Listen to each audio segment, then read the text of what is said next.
ఈ వ్యక్తి video game ఆడుతున్నప్పుడు ఒక కొత్త రియలిస్టిక్ మోడ్ను గమనించాడు.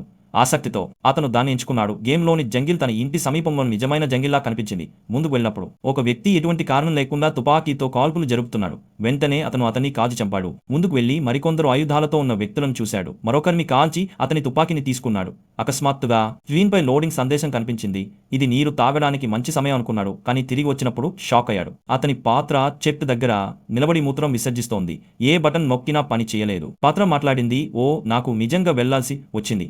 ఆ తర్వాత సీన్ మారింది. ఇప్పుడు లొకేషన్ అతని నిజమైన పరిసరాలా కనిపించింది.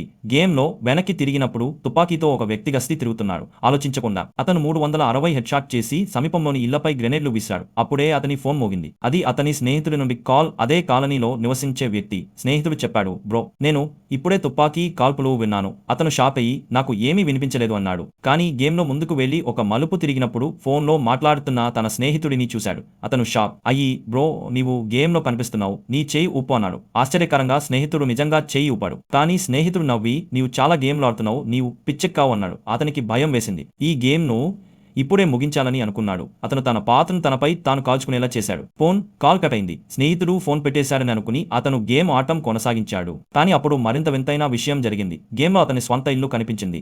కిటికీ వైపు చూసినప్పుడు యూనిఫామ్లో ఒక వ్యక్తి నిలబడి ఉన్నాడు. భయంతో కంట్రోలర్ తీసుకుని తన పాత్రను తోటలోకి పంపాడు. కానీ నిజ జీవితంలో కూడా అతను గేమ్ పాత్రలా నడవడం ప్రారంభించాడు. అదే వ్యక్తి దాటి వెళ్తూ గేమ్లో అతని పాత్ర తలుపు తెరిచి సైనికులు ఇంట్లోకి ప్రవేశిస్తున్నట్టు చూశాడు. టీవీ స్క్రీన్పై అతని స్వంత ముఖం కనిపించింది. ఇది కేవలం గేమ్ అని ఇంకా అనుకుంటూ అతను తన పాత్రను తనను కాల్చుకునేలా చేశాడు.